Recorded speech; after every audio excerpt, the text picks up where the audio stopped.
नमस्कार दोस्तों, स्वागत है आपका मेरे YouTube चैनल स्पेशल एजुकेटर गौरव में। आज हम बात करेंगे पेपर का जो इम्पोर्टेंट क्वेश्चन है और बड़ा क्वेश्चन 10 नंबर का, उसके बारे में हम बात करेंगे। तो क्वेश्चन है ASD ऑटिज्म स्पेक्ट्रम डिसऑर्डर वाले जो बच्चे के लिए है पाठ्यक्रम विकास आप कैसे करेंगे, उसके बारे में हम चर्चा करेंगे। तो पहला है परिप्रेक्ष्य लेना, पर्सपेक्टिव टॉकिंग को हाउलिंग द्वारा अन्य लोगों की मानसिक अवस्थाओं का अनुमान लगाने की क्षमता और इस जानकारी को उपयोग करने की क्षमता के रूप में परिभाषित किया गया है। परिप्रेक्ष्य को हाउलिंग द्वारा अन्य लोगों की मानसिक अवस्थाओं का अन्य लोगों की मानसिक अवस्था कैसे इसका अनुमान लगाने के लिए क्षमता और इस जानकारी का उपयोग करने की क्षमता के रूप में परिभाषित किया गया है। अगला है पारंपरिक परिभाषा। मस्तिष्क के प्रीफ्रंटल क्षेत्र में स्थित मुख्य ऑपरेटिंग सिस्टम मस्तिष्क के प्रीफ्रंटल क्षेत्र में स्थित मुख्य ऑपरेटिंग सिस्टम लक्ष्य निर्देशित व्यवहार के आवश्यक संज्ञानात्मक प्रक्रियाओं में शामिल होता है। मस्तिष्क के प्रीफ्रंटल क्षेत्र में स्थित मुख्य ऑपरेटिंग सिस्टम लक्ष्य निर्देशित व्यवहार के आवश्यक संज्ञानात्मक प्रक्रियाओं में शामिल होता है।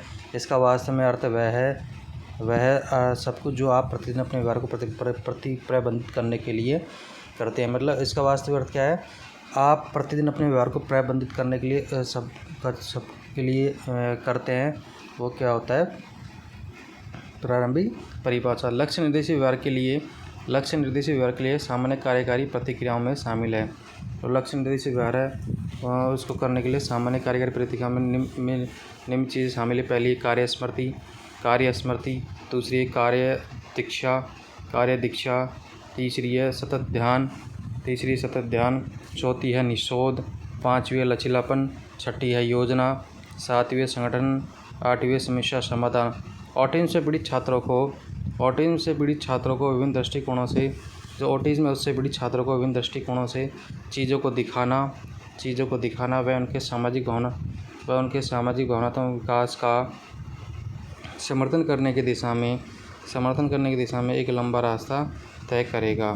ठीक है, मतलब दृष्टिकोणों दिखाना उनके सामाजिक विकास का समर्थन करने के लिए दिशा में एक लंबा रास्ता तय करेगा। यह पाठ कई प्रकार की गतिविधियों की पेशकश करता है जिनका उपयोग आप आपकी कक्षा में कर सकते हैं। यदि आप एक शिक्षक हैं तो आत्म केंद्रित छात्रों के साथ काम करते हैं तो आप जानते हैं कि ये शिक्षार्थी अक्सर सामाजिक भावनात्मक क्षेत्र में सबसे महत्वपूर्ण चुनौतियों का सामना करते हैं। मतलब इन विद्यार्थियों को कहाँ दिक्कत होती है, सामाजिक भावनात्मक जो क्षेत्र उनमें सबसे ज़्यादा समस्याएं होती है। ऑटिज्म से पीड़ित छात्रों के लिए अपनी भावनाओं को नियमित करना, सामाजिक संकेतों को पढ़ना, दूसरे के साथ सार्थक और पारस्परिक संबंध बनाना कठिन होता है। जो ऑटिज्म से पीड़ित बच्चे हैं उनको क्या है, उनको अपनी भावनाओं को नियमित करने में, सामाजिक संकेतों को पढ़ने में और संपर्क बनाने में उनको क्या है दिक्कत होती है। बेहतर सामाजिक कौशल विकसित करने के साथ साथ महत्वपूर्ण सोच क्षमता विकसित करने का एक पहलू परिप्रेक्ष्य लेने के बारे में सीख रहा है। दूसरे शब्दों में आप आत्मकेंद्रित वाले छात्र धीरे धीरे सीख सकते हैं। बेशक दो ऑटिज्म बच्चे एक जैसे नहीं होते, एक जैसे नहीं होते, अलग अलग होते हैं। उनका नियोजन कैसे करेंगे? नियोजन एक लक्ष्य तक पहुँचने के लिए आवश्यक क्रियाओं को आगे बढ़ाने। नियोजन क्या है, एक लक्ष्य तक कोई किसी भी लक्ष्य उसके लिए आपको प्लानिंग करनी पड़ेगी। मतलब किस प्रकार से हम जो लक्ष्य अपने बनाया उसको किस प्रकार से उस तक पहुँच सकते हैं। आवश्यक क्रियाओं को आगे बढ़ाने, सोचने और चुनने, सही क्रम तय करने, प्रत्येक कार्य को उचित संज्ञानात्मक संसाधनों को सौंपने और कार्य योजना स्थापित करने की क्षमता। स्पेक्ट्रम रहने वाले को अपने दिनों को पूरा करने और कार्य को अपने दिनों को पूरा करने वर्गों में व्यवस्थित करने के लिए योजना बनाने में कठिनाई हो सकती है। मतलब क्या नियोजन जो ऑटिज्म बच्चे हैं उनके लिए पाठ्यक्रम का निर्माण किस तरह किया जाएगा और किस प्रकार से इसमें नियोजन किया जाएगा। बच्चों को दिक्कत होती है सामाजिक संपर्क बनाने में, भावनाओं को नियमित करने में समस्या होती है, संकेतों पढ़ने में, उसको अपन कैसे नियोजन करेंगे बच्चे इन चीज़ों को पढ़ पाएँ। ये नियोजन में ये होता है। अगला है समस्या समाधान। अब समस्या का समाधान कैसे, पहले हम क्या करेंगे, पहले जो समस्या है उसकी हम पहचान करेंगे। ठीक है, समस्या को हल करने के लिए रणनीति बनाएंगे, पहचान होगी इसके बाद रणनीति बनाएंगे समस्या को हल करने के लिए। फिर तीसरा इसके अंतर्गत तर्क ध्यान योजना, दीक्षा कार्यशील स्मृति शामिल है। इसके अंदर क्या शामिल होती है, तर्क भी होता है, ध्यान भी होता है, योजना होता है, दीक्षा कार्यशील स्मृति शामिल है। तीसरा वर्किंग मेमोरी। स्पेक्ट्रम व्यक्ति में मेमोरी लॉस होती है। जो स्पेक्ट्रम मेमोरी होती है इसमें क्या होती है, मेमोरी लॉस होती है। इनको खाने के लिए याद रखने में परेशानी होती है। इनको खाने के लिए याद करने में क्या परेशानी होती है, भूल जाते हैं। वर्किंग मेमोरी दैनिक कार्य को निष्पादित करने के लिए आवश्यक वर्किंग मेमोरी क्या होती है? दैनिक कार्य जो भी दैनिक कार्य करते हैं उनको निष्पादित करने के लिए आवश्यक विशेष यादों को याद रखने की क्षमता होती है। अगला है ध्यान। यह है कार्यशील स्मृति से जुड़ा है। ध्यान क्या है? अपन जो कार्य करते हैं उससे स्मृति जुड़ा है। ASD वाले बच्चों में ध्यान केंद्रित करने में गहरी क्षमता होती है। जो ASD वाले बच्चों को ध्यान केंद्रित करने में क्या गहरी क्षमता होती है, किसी भी चीज़ पर ध्यान बहुत गहरी क्षमता लगाते हैं। रीजनिंग या मौखिक तर्क शब्दों में प्रस्तुत अवधारणाओं को समझने। रीजनिंग क्या होती है? मौखिक तर्क शब्दों में प्रस्तुत अवधारणाओं को समझने, विश्लेषण करने और गंभीर रूप से सोचने की क्षमता है। स्पेक्ट्रम के कई लोग तीक्ष्णता से संघर्ष करते हैं। स्पेक्ट्रम में कई लोग क्या है? तीक्ष्णता से संघर्ष करते रहते हैं। अगली दीक्षा।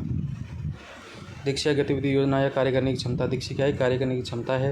यह अनुभक्ति को लिखी जाती है जिनको कार्य करने में दीक्षा क्या है? एक कार्य करने की क्षमता है, अनुभक्ति को लिखी जाती है जिनको कार्य करने में कठिनाई होती है। अगला संज्ञानात्मक लचीलापन। संज्ञानात्मक लचीलापन अगला इसमें क्या होता है? सरल शब्द में संज्ञानात्मक लचीलापन गुस्से के साथ रोल करने की क्षमता है। गुस्से के साथ क्या रोल करने की क्षमता है। ऑटिज्म पीड़ित लोगों को संरचना पूर्वानियमितता की आवश्यकता के लिए जाना जाता है। इसमें ऑटिज्म बच्चों को